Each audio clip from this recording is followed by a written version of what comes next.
तो यहां से देखने से पता चल रहा है कि 4 ज्यादा है। ठीक है, तो क्या करेंगे, बराबर कब होगा, जब आपको 4 बिस्किट दे दिया जाएगा। यानी कि अगर हम आपको 4 बिस्किट दे दें तो क्या हो जाएगा, आपका भी 5 हो जाएगा, इसका भी 5, तो बराबर हो जाएगा। वही चीज यहां पर भी दिया गया है।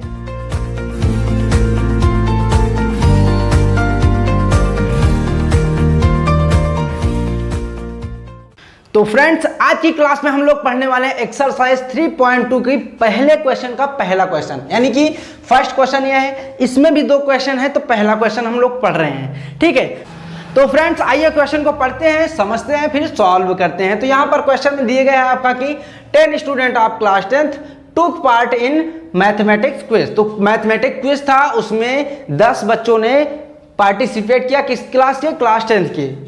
If the number of girls is 4 more than the number of boys, यानी कि जो लड़कियों की संख्या है, कह रहा है कि अगर लड़कों की संख्या से 4 अधिक है तो find the number of boys and girls who took part in the quiz. तो जिसने भी क्विज में पार्टिसिपेट किया था, गर्ल्स और बॉयज की अलग अलग नंबर्स कितने थे, संख्या कितनी थी, यही हमको फाइंड करना है। तो क्या करेंगे, जो चीज फाइंड करना है पहले हम उसी को एक्स एंड वाई मान लेते हैं। क्या क्या हमको फाइंड करना है भाई, बॉयज एंड गर्ल्स की नंबर से हमको फाइंड करने, तो क्या करते हैं, तो यहां पर हम मान लेते हैं लेट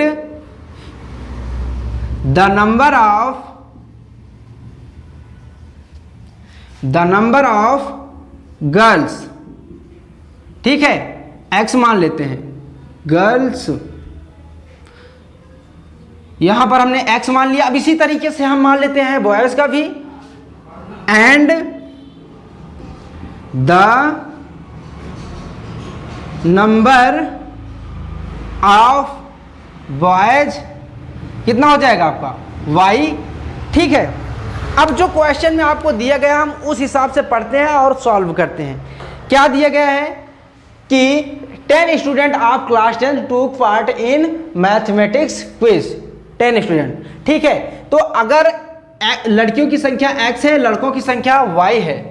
देखिए, लड़कियों की संख्या x और लड़कों की संख्या y, इन दोनों का संख्या मिलाकर कितना हो रहा है, इन दोनों की नंबर्स मिलाकर कितना हो रहा है, 10 के इक्वल हो रहा है। यानी कि इन दोनों का सम जो होगा वो किसके इक्वल होगा, 10 के इक्वल होगा। ठीक है, लड़कियों और लड़कियों की संख्या, बात समझ में आई। इसी को हम मान लेते हैं फर्स्ट इक्वेशन। ये क्लियर हो गया। अब आगे बढ़ते हैं, जो आपको दिया गया है कि if the number of girls is 4 more than the number of boys.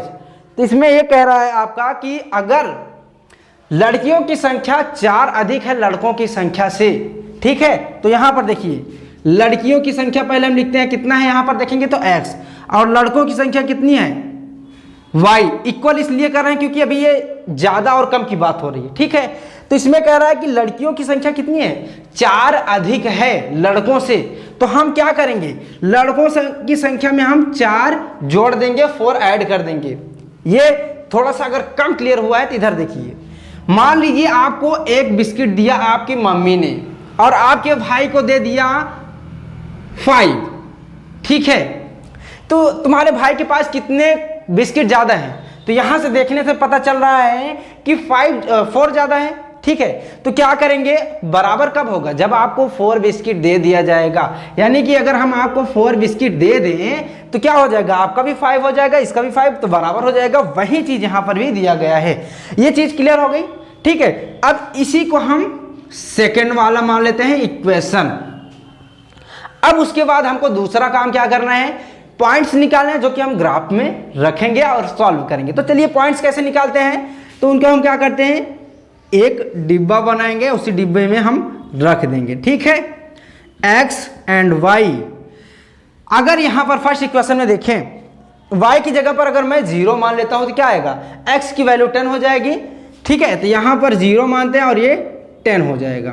Okay, clear हो गया। अब ऐसे ही अगर हम x की वैल्यू 0 मान लेते हैं, ठीक है, x की वैल्यू अगर हम 0 मान लेते हैं तो y की वैल्यू क्या आएगी, 10 आएगी। तो यहां पर इसको 0 मानते हैं तो यहां पर भी 10 हो जाएगा। ये बात समझ में आ गई। ये तो हो गया पहले वाले के लिए, इक्वेशन के लिए। अभी हम सेकेंड इक्वेशन के लिए चलते हैं। ठीक है, तो यहां पर इसको भी हम निकालते हैं, तो क्या होगा यहां पर x एंड y। तो यहां पर देखिए, अगर हम y की जगह पर 6 मान लेते हैं, y की जगह पर अगर 6 मान लेते हैं तो x की वैल्यू क्या हो जाएगी, 6 + 4 यानी कि 10 हो जाएगा। तो यहाँ पर अगर हम 6 मानते हैं y की वैल्यू तो हो जाएगा x की वैल्यू 10। क्लियर हो गया।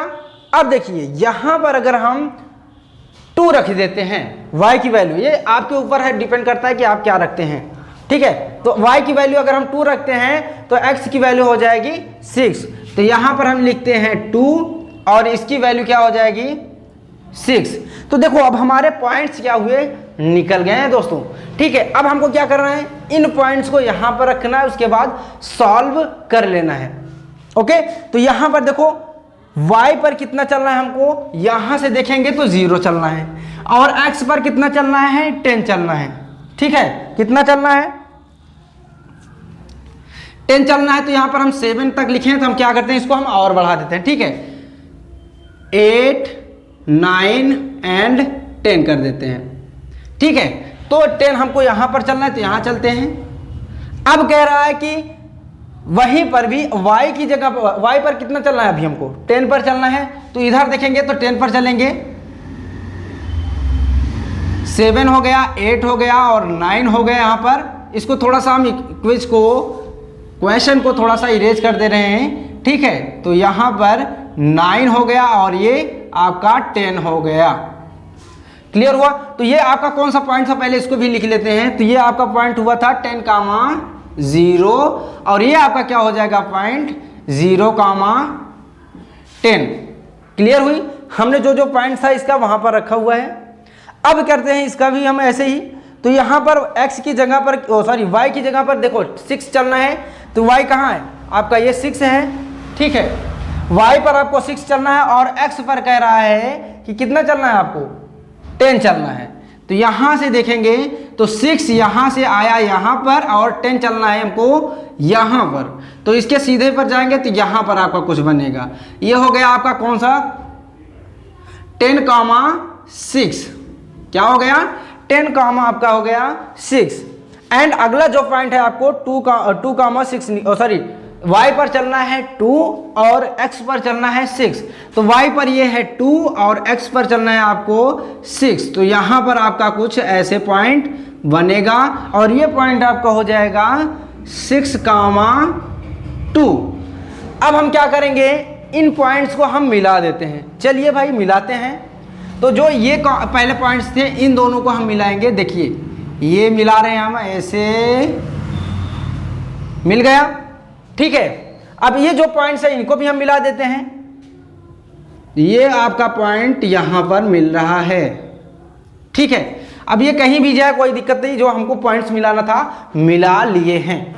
अब यहां पर जो सॉल्यूशन होगा कहां पर आएगा आपका, ये सॉल्यूशन आएगा, ठीक है। हम इस तरफ देखते हैं कहां जा रहा है, इस तरफ देखते हैं कहां जा रहा है, ठीक है। तो यहां नीचे की तरफ देखेंगे तो ये कहीं ना कहीं ये 7 के सीधे पर है, ठीक है। इसी तरीके से अगर इसको भी हम इधर देखेंगे तो कहीं ना कहीं ये 3 के सीधे पर है, ठीक है। तो ये किस पर है, 3 पर है, y पर है, और ये किस पर है, x पर है। तो जो हमारा सॉल्यूशन निकल के आएगा वो क्या होगा 7,3, यानी कि x, y देखेंगे तो यही तो होगा, 7 उस पर है और 3 उस पर है, y पर। आई बात समझ में। अब हम क्या करेंगे, यानी कि जो x की जगह पर हम किसकी संख्या माने थे, कि नंबर ऑफ किसका, नंबर ऑफ गज माने थे। तो इसकी जगह पर हम क्या लिख सकते हैं 7, और y की जगह पर हम माने थे नंबर ऑफ वाइज कितना 3। यही आपका सॉल्यूशन हो गया। देखिए 7 और 3 ऐड करेंगे कितना होगा 10 हो जाएगा, चाहे यहाँ पर चाहे जहां पर रख लीजिए, दोनों वैल्यू सेटिस्फाई हो जाएगी। क्लियर हुआ, सारी चीजें आपको समझ में आ गई ना। तो यही देखिए यहाँ पर भी बहुत आसान था, मैंने जो कॉन्सेप्ट बताया था ना उसी से आप कॉन्सेप्ट से आराम से सॉल्व कर सकते हैं। क्या करना था, बस आपको पॉइंट निकाल लेना था, हो गया, ठीक है ना। तो ये आपका क्वेश्चन हो गया। एक क्वेश्चन और बचा है, उसको आप बच्चों सॉल्व करने की कोशिश करिएगा। नहीं सॉल्व कर पाएंगे तो अगले क्लास में तो मैं बताऊंगा ही। आई होप कि ये सारे के सारे इसमें के डाउट्स आपके क्लियर हो गए होंगे। तो बच्चों अब आज की क्लास को यहीं पर एंड करते हैं, फिर मिलेंगे नेक्स्ट क्लास में नए क्वेश्चन के साथ। तब तक के लिए bye bye and take care.